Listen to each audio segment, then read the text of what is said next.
नमस्कार, म register nurse Mamata प्रधान श्रेष्ठ। आज हामी कुरा गर्नेछौँ ब्रेस्ट फिड चोकिङ अथवा दुध सर्कनु।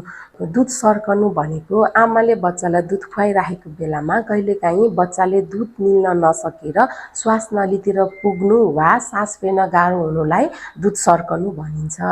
अब यो दुध सर्केको भनेर हामीले कसरी पत्ता लगाउने त भन्दाखेरि बच्चाले दुध खाइरहेको बेलामा बच्चाले एक्कासी खोकी निकालेको जस्तो आवाज आउनु, खोकी निकाल्न खोजेको जस्तो गर्नु, अनि बच्चालाई त्यो सर्किएको जस्तो आवाज आउनु, अनि बच्चा चाहिँ अलिकति छटपटी हुनु, बच्चालाई सास फेर्न गाह्रो हुनु, अनि बच्चाको मुख निलो रातो हुँदै जानु है। हामीले यो कुरामा चाहिँ ध्यान दिनुपर्छ। अब यस्तो अवस्था आयो भने हामीले के गर्ने त?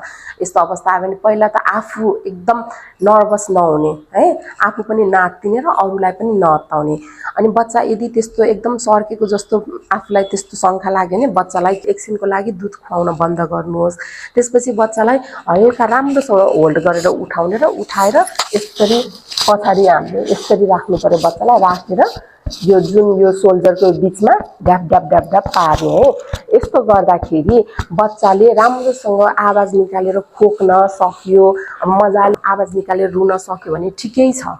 यदि यसरी राखेर ड्याप ड्याप पार्दा पनि बच्चाको अझै आवाज पनि निस्केको छैन, खोक्न पनि राम्रोसँग खोक्न सकेको छैन भनेदेखि बच्चा अब एकदम आत्तेपछि त सासै अब बन्द भएपछि त बच्चालाई अब हलमल गर्न पनि गाह्रो हुन्छ होइन।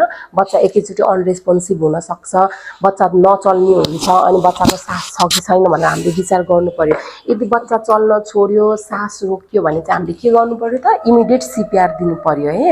यो सिपिआरको बारेमा हामी नेक्स्ट भिडियोमा कुरा गर्नेछौँ। इमिडिएट सिपिआर दिन पर्यो। आफ्नो वरिपरिको आफन्त, आफ्नो वरिपरिको जो हुनुहुन्छ उहाँलाई चाहिँ बोलाउनु पर्यो हेल्पको लागि।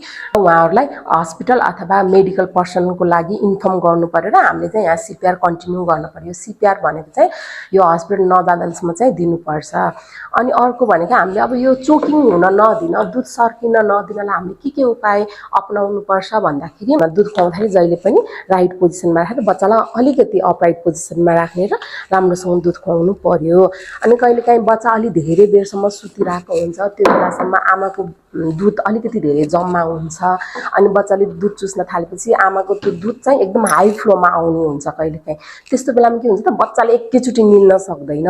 त्यस्तो हुँदाखेरि चाहिँ आमाले हल्का दुधलाई चाहिँ प्रेस गरेर अलिकति फ्लोलाई चाहिँ अलिकति कम गराएर खुवाउनु पर्यो। कहिलेकाहीँ बच्चालाई अलि धेरै बेर भोको राख्नु भयो भने पनि बच्चा एकदम आत्ती खान्छ, त्यो कहिलेकाहीँ आत्ती खाँदा पनि सर्किने चान्स हुन्छ।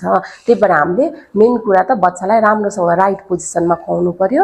अर्को कुरा के ध्यान दिनुपर्छ त भन्दाखेरि बच्चालाई दुध खुवाइसकेपछि यत्तिकै लगेर दुध खुवाइ यत्तिकै लगेर नसुताउने।